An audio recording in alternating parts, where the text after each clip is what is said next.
نحمدہ ونصلی علی رسولہ الکریم اما بعد فاعوذ باللہ من الشیطان الرجیم بسم اللہ الرحمن الرحیم شہر رمضان الذی انزل فیہ القرآن صدق اللہ مولانا العظیم۔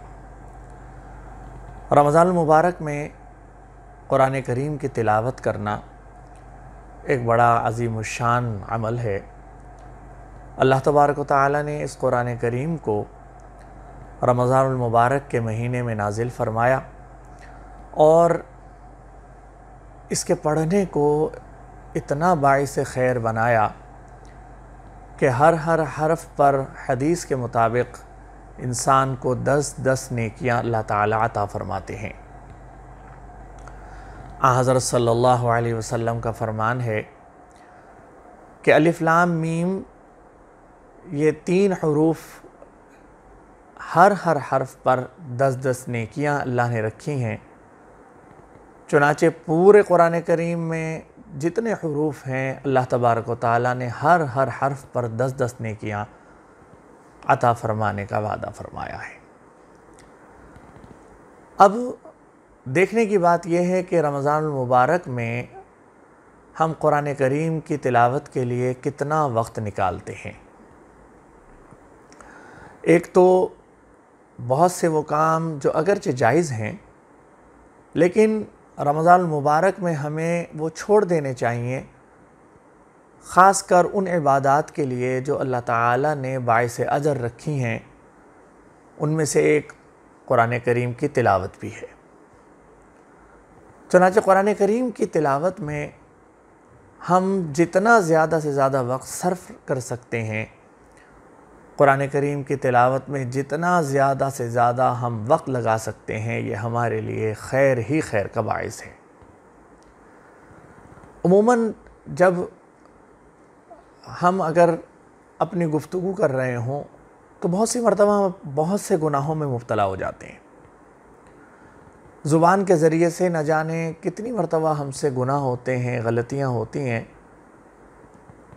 اگر ہم اسی وقت کو قرآن کریم کی تلاوت میں زیادہ سے زیادہ صرف کریں گے تو خود بخود ہم گناہوں سے بھی بچتے چلے جائیں گے۔ ذرا تصور کیجئے کہ جب ہر حرف پر 10 نیکیاں اللہ تعالیٰ عطا فرما رہے ہیں، تو اگر کوئی شخص قرآن کریم پڑھتا ہے اور ایک پارہ پڑھ لیتا ہے تو اس کو نیکیوں کے حساب سے کتنا اجر اللہ تعالیٰ عطا فرمائیں گے۔ اور بہت سے لوگ تو کئی پارے قرآن کریم میں پڑھتے ہیں، قرآن کریم کے پڑھتے ہیں۔ رمضان المبارک کے اندر ان کا معمول عام دنوں کے مقابلے میں کہیں زیادہ ہو جاتا ہے۔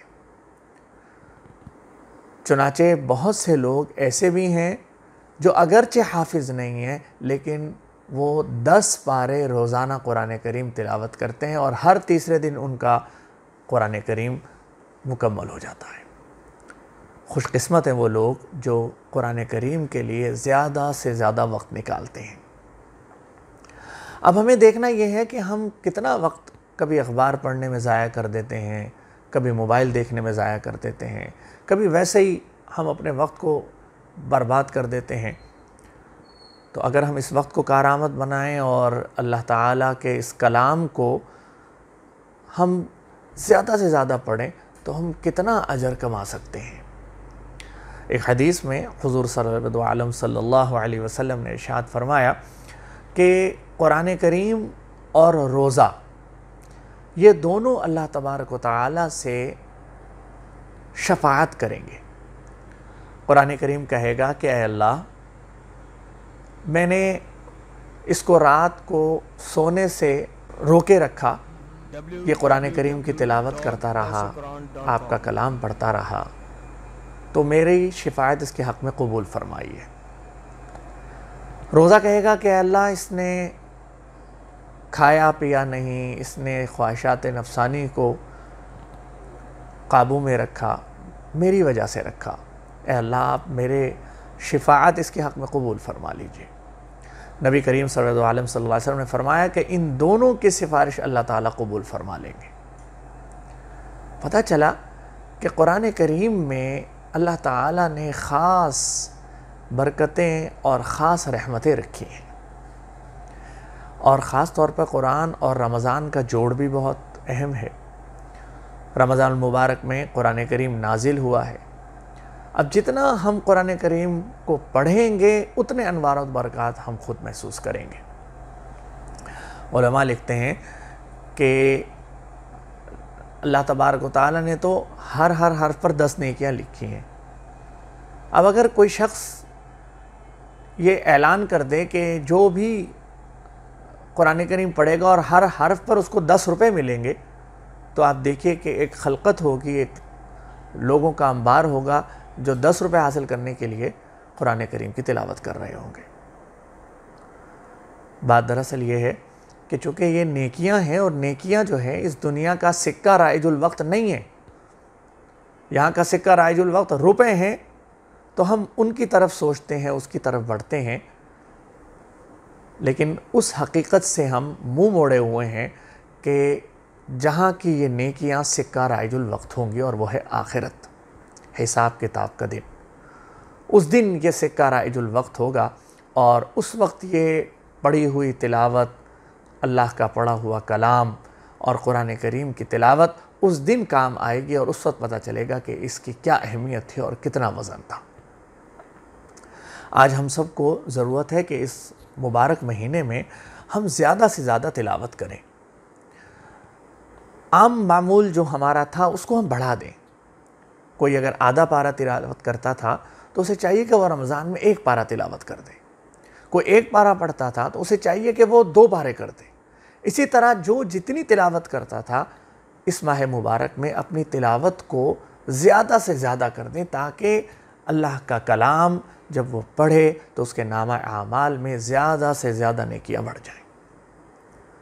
اور پھر اللہ تعالیٰ نے حافظوں کو تو ایک بہت بڑی نعمت یہ عطا فرمائی کہ وہ کسی وقت بھی پڑھ سکتے ہیں۔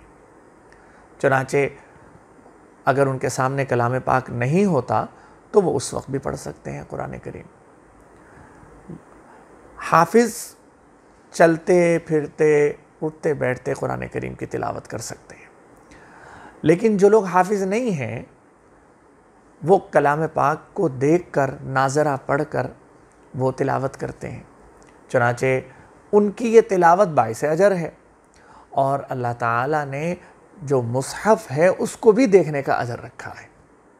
اس لیے علماء نے لکھا کہ زبانی تلاوت کرنا اور دیکھ کر تلاوت کرنے میں فرق ہے، چنانچہ افضل قرآن کریم کو دیکھ کر تلاوت کرنا ہے۔ حافظ بھی دیکھ کے بھی تلاوت کرتے ہیں، زبانی بھی کرتے ہیں، لیکن بہت سے لوگ جو دیکھ کر ہی تلاوت کرتے ہیں، چاہے وہ حافظ ہوں یا غیر حافظ ہوں، ان کا اجر زیادہ ہے۔ اللہ تبارک و تعالی ہمیں اس کلام پاک کی قدر کی توفیق عطا فرمائے۔ اس ماہ مبارک میں ہم زیادہ سے زیادہ قرآن کریم پڑھیں، زیادہ سے زیادہ اللہ کے اس کلام کی طرف رجوع کریں اور اس کا حق ادا کریں، اور اللہ تبارک و تعالی ہمیں اس قرآن کریم پر عمل کرنے کی بھی توفیق عطا فرمائے۔ وآخر دعوانا الحمدللہ رب العالمین۔